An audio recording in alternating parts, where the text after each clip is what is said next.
Okay, so welcome back, guys. Once again with Dr. Dinesh Gangwani sir. Basically, he is the medical director of the Minai Multi-Specialty Hospital.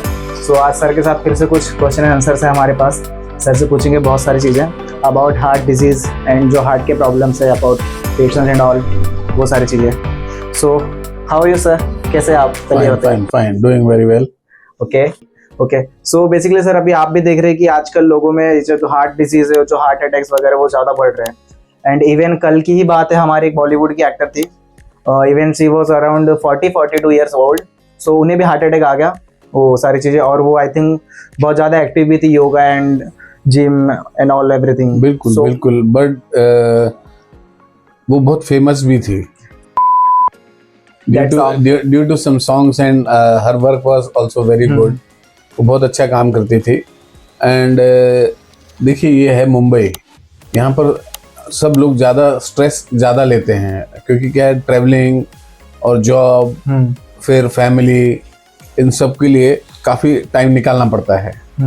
और वो जो सब लोग दे नहीं पाते हैं. और जैसे जॉब में रहते हैं तो 12 से 14 घंटे तो उनको घूमने में और जॉब में जाना आना और वहाँ पर खाना जो जैसा मिलता है वैसा खा लेने का. और just because of busy lifestyle and stressful lifestyle. तकलीफ जो आई है उसको, मेरे ख्याल से उनको स्ट्रेस लेवल ज़्यादा होंगे, maybe due to her job या कोई और चीज़, फैमिली इश्यूज, वो भी हो सकता है. ओके.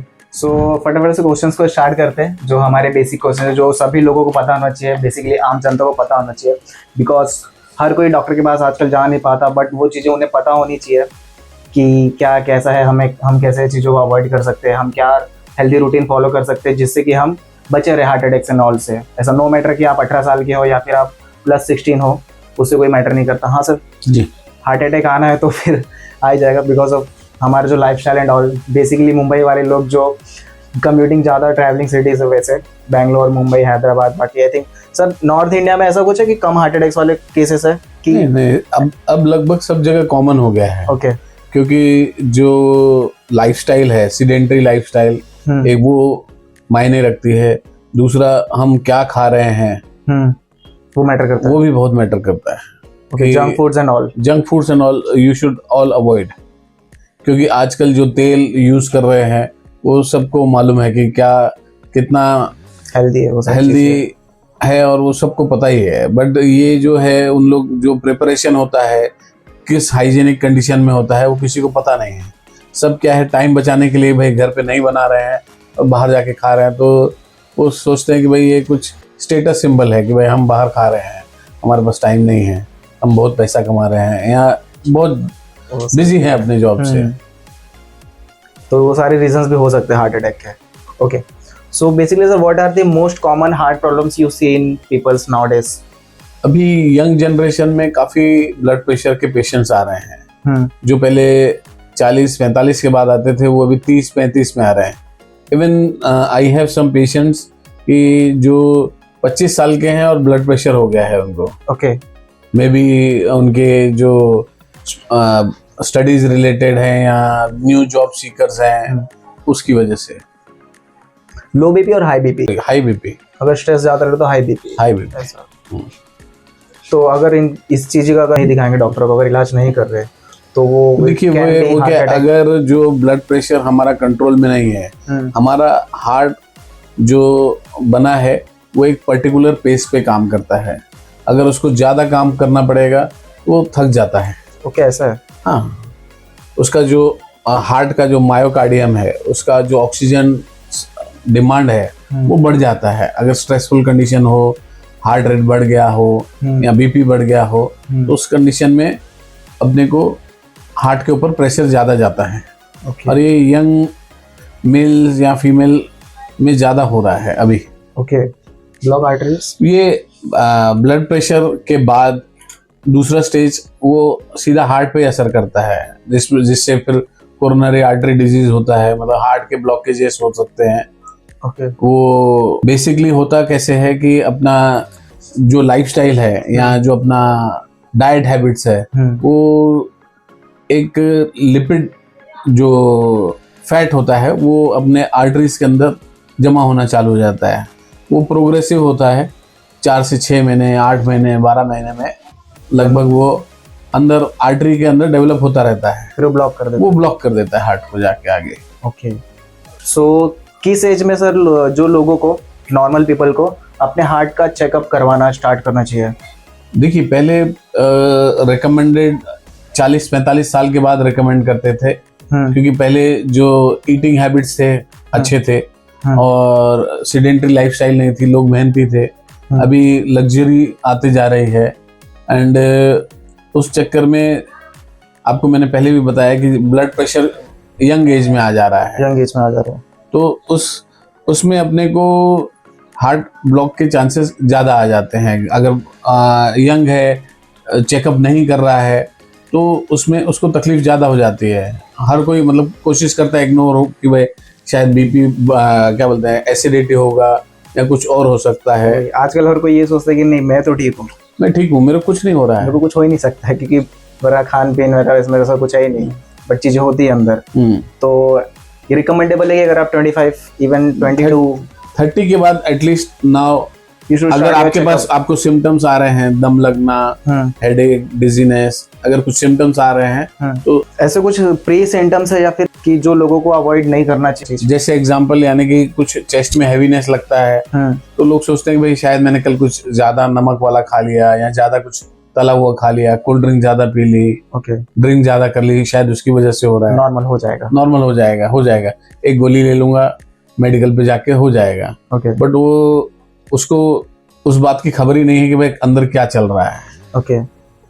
तो अपने को जो भी सिम्टम्स लगता है, जैसे चेस्ट हैवीनेस, चाहे बीच में हो या लेफ्ट साइड में हो, एक फिजिशियन या कार्डियोलॉजिस्ट के पास जाके एक रूटीन चेकअप करवा लेने का। 1-2 फ्लोर चढ़ना और थक जाना, ओके, हैवीनेस लगना चेस्ट में, these are symptoms of blood pressure और हार्ट डिजीज। तो सभी को ऐसा लगता है कि जो हार्ट के सिम्टम्स है, हार्ट अटैक के सिम्टम्स है या फिर हार्ट डिजीज है, ये ओल्डर पीपल को ही होना इम्पोर्टेंट है, मतलब इम्पोर्टेंट है इन द सेंस मतलब उनको ही होना है, या फिर नॉर्मल एज में भी चीजें स्टार्ट हो सकती है? मिथ है वो। अभी क्या है, अभी किसी को भी जो भी स्ट्रेस से गुजर रहा है, चाहे वो स्टूडेंट हो, 12 साल का स्टूडेंट हो, 18 साल का स्टूडेंट हो, 22 साल का ऑफिस जाने वाला हो, 25 साल की हाउसवाइफ हो, अगर वो स्ट्रेस ले रहे हैं तो वो ब्लड प्रेशर की तरफ जाता है और ब्लड प्रेशर आगे अगर इग्नोर किया जाए तो वो हार्ट डिजीज में कन्वर्ट हो जाता है। ओके, सो ऐसा कोई वो नहीं है कि ओल्डर पीपल को हार्ट अटैक आना है, क्योंकि पहले ऐसा होता था कि जैसे कोई अगर सेलिब्रिटी भी है या फिर कोई, तो वो ओल्ड एज में ही उसको हार्ट अटैक आता था, तो लोगों को वो मिथ हो गया है कि नहीं ओल्ड एज में ही आना है ऐसा, बट ऐसा कुछ है नहीं। Sir basically what is difference between heart attack and cardiac arrest? देखिए हार्ट अटैक यानी कि ब्लड सप्लाई हार्ट को कम या बंद हो जाना, बंद अचानक बंद हो जाना। एक आध नस में ब्लॉक हो तो हार्ट अटैक हो जाता है, और अगर एट अ टाइम जो 2 या 3 जो मेन आर्टरीज हैं उसमें अगर ब्लॉक हो जाता है तो कंप्लीट अरेस्ट हो जाता है कि हार्ट को कुछ कंपनसेट करने का कुछ समय ही नहीं मिलता है। ज्यादा खतरनाक कौन सा है? सडन कार्डियक अरेस्ट डेंजरस है, क्योंकि उसमें वक्त नहीं मिलता है आपको। और ये जो हार्ट अटैक है जो ब्लॉक होता है वो चांसेस है कि फिर से फ्लो चालू हो जाए? हार्ट अटैक अगर सही टाइम पे ट्रीटमेंट किया जाए, कितना टाइम होता है? यूजुअली अगर चेस्ट पेन हो रहा है सीवियर, तो उसको अगर 90 मिनट्स हमारा अभी जो विंडो पीरियड चलता है, कि 90 मिनट के अंदर वो किसी अस्पताल में पहुंच गया जहां पर एंजियोग्राफी या जो भी होता है, तो उसमें वो उसके खुलने के चांसेस ज्यादा होते हैं, मालूम पड़ जाएगा यहाँ पे ब्लॉक हुआ है। हाँ, वो तुरंत वो पेशेंट को प्रायोरिटी में लेके और एंजियोग्राफी करते हैं। ओके, उसी समय वो खुल जाता है। कार्डियक अरेस्ट में ऐसा नहीं होता? प्राइमरी पीसीआई बोलते हैं। Okay, PCI. कार्डियक अरेस्ट में ऐसा नहीं होता? कार्डियक अरेस्ट में आपको वक्त ही नहीं मिलता है, वो जो भी आर्टरीज हैं या तो सडन स्पाज्म में जा सकती है या ब्लॉक हो सकती हैं एट वंस। ओके, तो हम कभी सुनते हैं अचानक से 1 ही मिनट में डेड होना, तो वो कार्डियक अरेस्ट है। और हार्ट अटैक यानी कि 1 आध या 2 नर्व्स में ब्लॉक होना, बाकी जो कोलैटरल्स वेसल्स रहते हैं जो साइड वेसल्स, वो काम कर जाती हैं। ओके, बट कार्डियक अरेस्ट में उतना टाइम नहीं मिलता है। ओके, ये इम्पोर्टेंट था। सर एक क्वेश्चन था, एक ईसीजी रिपोर्ट होती है और एक इकोग्राफी होता है, 2D इकोग्राफी आई थिंक, वो हार्ट का बेसिकली सोनोग्राफी होता है आई थिंक। सो ये लोगों को कितने टाइम में करवा लेना चाहिए, या फिर नॉर्मल पीपल को भी करवाना चाहिए? ये इम्पोर्टेंट क्यों है? देखिए, अगर आपको दम लग रहा है, चेस्ट में हैवीनेस लग रहा है, तो इसमें क्या है, स्टेप बाय स्टेप होता है। ईसीजी का मतलब होता है इलेक्ट्रोकार्डियोग्राम, जिसमें अपने को सिर्फ इलेक्ट्रिकल एक्सिस का पता चलता है। वो जो हार्ट ऐसे में लाइंस आते हैं। जी जी, उसमें अपने को इलेक्ट्रिकल कंडक्शन ऑफ हार्ट पता चलता है। ओके। ठीक है ना। तो उसमें अगर कुछ चेंजेस आता है तो उसका दूसरा स्टेप होता है ट्रेडमिल टेस्ट। ट्रेडमिल टेस्ट में अपने को थोड़ा आइडिया और आता है कि इसमें कहीं पर कुछ तकलीफ है या ब्लॉकेज बढ़ रहा है। ओके। और 2D इको का मतलब होता है कि अपना हार्ट का पंपिंग कैसा है। 2D अभी क्या, पहले 2 डायमेंशनल इको होता था। 2 डायमेंशनल, अभी 3 डायमेंशनल 4 डायमेंशनल इको भी आ गया, इतना एडवांस हो गया है। यहाँ तक चले गए जी। ओके। 4 डायमेंशनल इको होता है अभी। पूरे हार्ट का 360 मिल जाएगा अपने को। कि what is role of diabetes and obesity in heart disease? वो बहुत इंपॉर्टेंट रोल प्ले करता है, क्योंकि अगर डायबिटीज हो जाता है तो वो धीरे धीरे नसों को ही कमजोर करता है। ओके। अगर वो कंट्रोल में नहीं रहे तो डायबिटीज को हमेशा एक पर्टिकुलर जो पैरामीटर्स हैं उसके शुगर के, जैसे फास्टिंग है वो 100-110 में मेंटेन करके चलना पड़ता है। पोस्ट मील है 160-170। बट आज की डेट में जो भी पेशेंट्स हैं वो अपनी लाइफस्टाइल मेंटेन नहीं करते हैं, डाइट मेंटेन नहीं करते हैं। बहुत कम लोग जो पेशेंट्स हैं मैंने देखे हैं, लगभग 15 से 20% ही स्ट्रिक्टली फॉलो करते हैं डाइट और डॉक्टर के इंस्ट्रक्शंस, क्या खाना है क्या नहीं खाना है। कोई तो ये डायबिटीज ही आगे चल के कोरोनरी आर्टरी डिजीज या हार्ट डिजीज में कन्वर्ट हो जाता है। डायबिटीज एंड ओबेसिटी भी हार्ट अटैक के बिल्कुल प्रॉब्लम है। ओके। अगर किसी का डायबिटीज लेवल ऊपर नीचे है तो इट माइट बी पॉसिबल कि उसे हार्ट अटैक आ जाए इन फ्यूचर। देखिए, जो नॉर्मल आदमी को चेस्ट पेन होता है और एक डायबिटिक आदमी को जो चेस्ट पेन होता है उसमें 50% का डिफरेंस है। जैसे कोई भी डायबिटिक पेशेंट है, उसको जो चेस्ट पेन होगा वो एक नॉर्मल आदमी जिसको डायबिटीज नहीं है उसके मुकाबले जो इंटेंसिटी ऑफ पेन होता है वो 50% ही होता है। अच्छा। तो आइडियली वो आज की लाइफस्टाइल में इग्नोर ही कर देता है कि भाई छोड़ो, एसिडिटी होगी, जाने दो। बट डायबिटीज वाले को ऐसा नहीं करना चाहिए। नहीं करना चाहिए। डायबिटीज वालों को रेगुलर अपना शुगर चेक करना चाहिए, अपने डायबिटीज के डॉक्टर से मिलना चाहिए और बीच बीच में हार्ट की स्क्रीनिंग भी करानी चाहिए कि भाई ईसीजी होना चाहिए अगर आपको डायबिटीज है। अगर है तो। ऐसे कुछ टिप्स या फिर आपके एक ओपिनियन की जो लोगों को फॉलो करना चाहिए अपने हार्ट को थोड़ा हेल्दी रखने के लिए? हार्ट को हेल्दी रखने के लिए सिर्फ 3 या 4 चीजें हैं। एक तो अपना रेगुलर वॉक करना या मॉर्निंग में योगा करना 30 minutes minimum 30 minutes to 60 minutes ये करना चाहिए। ओके।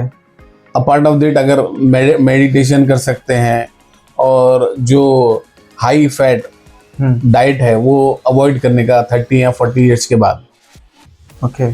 और कोशिश करके घर का खाना खाना चाहिए या ऐसी जगह खाना चाहिए जो रिसोर्सेस आपको पता हो कि भाई वो क्या चीज यूज कर रहे हैं, किस healthy foods, no junk and no junks, oil वगैरह वो सारी चीजें। ओके। तो ये कुछ चीजें हैं जो आप एटलीस्ट फॉलो कर सकते हैं जी हार्ट अटैक से बचने के लिए।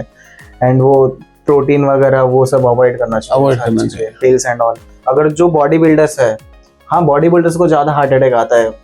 अगर वो स्ट्रेस लेवल ज्यादा है कि उनको ये फिगर मेंटेन करना है और उसके जो उनके बॉडी की कैपेसिटी है उससे ज्यादा जाके एक्सरसाइज करना भी कार्डियक अरेस्ट में चला जाता है वो। ओके। जैसे कि आपने बताया स्टार्टिंग में कि हमारा हार्ट उतना ही झेल सकता है जितनी हमारी कैपेसिटी है जी।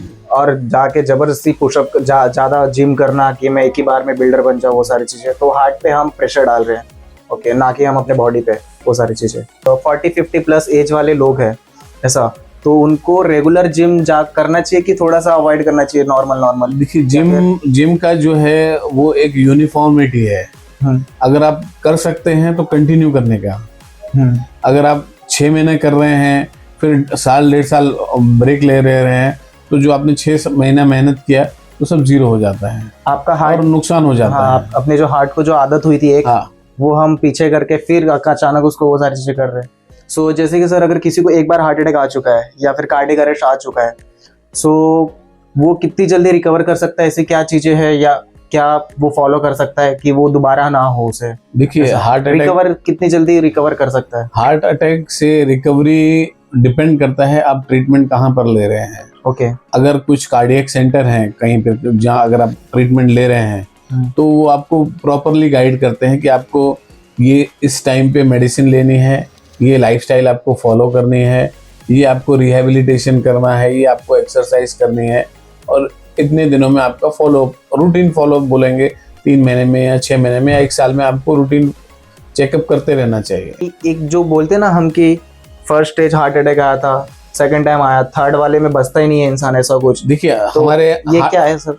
हमारे हार्ट में मेजर 3 या ज्यादा से ज्यादा 4 आर्टरीज होती हैं और बाकी कोलैटरल्स होती हैं। ओके। अगर जो सरल भाषा में बोलते हैं कि भाई पहला अटैक आया, दूसरा अटैक आया, पहला अटैक आया यानी कि एक आर्टरी ब्लॉक हो गई, ओके। दूसरा अटैक आया यानी 2 आर्टरीज ब्लॉक हो गई, तीसरा अटैक आया यानी तीनों मेजर आर्टरीज ब्लॉक्ड है। तो वो जो फर्स्ट अटैक में पहली वाली आर्टरीज ब्लॉक हुई है वो खुलेगी नहीं, मतलब खुल सकती? अगर वो आप उसका एंजियोग्राफी या एंजियोप्लास्टी करते हैं तो वो खुल जाती है। एंजियोग्राफी में एक स्टेंट डाला जाता है या अपने थाई से? अभी थाई से नहीं, अभी हार्ट से ही डालते हैं। ओके, यहाँ से हो जाता है। यहाँ से हार्ट में जाके एक स्टेंट बिठाया जाता है जो आर्टरी को जाके जहाँ ब्लॉकेज है उसको पास करके उसको स्टेंट को खोल दिया जाता है ताकि वो ब्लड फ्लो हो सके। ब्लॉक खुल जाता है। ओके। ब्लॉक अनब्लॉक हो जाता है, वो जो आर्टरी ब्लॉक होती है वो स्टेंट से अनब्लॉक हो जाती है। ओके। बट उसके लिए भी एक पर्टिकुलर लाइफस्टाइल है, रेगुलर चेकअप्स हैं, रेगुलर मेडिसिन है। वो भी अपने को किसी एक्सपर्ट की सलाह से ही लेनी चाहिए और रेगुलर फॉलोअप रहना चाहिए। ओके। तो चांसेस है अगर एक बार जो आर्टरीज अनब्लॉक हुई है वो फिर से ब्लॉक हो जाए? बिल्कुल। अगर आप एंजियोप्लास्टी के बाद भी अपनी लाइफस्टाइल नहीं चेंज कर रहे हैं, स्ट्रेस लेवल आपका कम नहीं है, आपकी डाइटरी हैबिट्स नहीं है, वॉकिंग नहीं है, एक्सरसाइज नहीं है, या योगा नहीं है, मेडिटेशन नहीं है, तो उसमें आपको ब्लॉक होने के चांसेस बढ़ जाते हैं। और डायबिटीज में सबसे ज्यादा होता है रीब्लॉकेज का। सो इम्पोर्टेंट है डायबिटीज वाले लोग। ओके।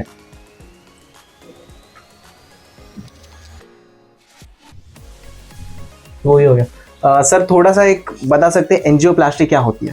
एंजियोप्लास्टी यानी कि जो आर्टरी ब्लॉक हो गई है 70, 80, 90%, वो मतलब एक ब्लड क्लॉट्स होते हैं, ब्लड क्लॉट होते हैं जो आर्टरी में बैठ जाता है, जो नसें हमारी हार्ट तक जाती है। हाँ, उसमें हार्ट के अंदर की मैं बात कर रहा हूँ। या अच्छा, ये हार्ट के अंदर होता है? हार्ट के मतलब जो बाहरी मसल्स है, हार्ट को पंपिंग में जो मदद करती है आर्टरीज, उसी में अगर ब्लॉक हो जाता है तो वो जो ब्लॉक को अपने हाथ में एंजियोग्राफी के जरिए एक गाइड वायर जाती है, वो ब्लॉक को पास करके उसके थ्रू एक बलून रहता है, बलून ड्रग इल्यूटेड या दवाई लगा हुआ बलून रहता है, उसको जाके वो इन्फ्लेट कर देते हैं ब्लॉक को। ऐसा वो फूटता है? ऐसा फूटता नहीं है, अंदर नस के अंदर ही वो ब्लॉक के आर पार जाता है गाइड वायर, और उसमें एक स्प्रिंग टाइप का या दवाई लगा हुआ स्टेंट बोलते हैं, तो स्टेंट को ऐसे इन्फ्लेट कर देते हैं, तो जो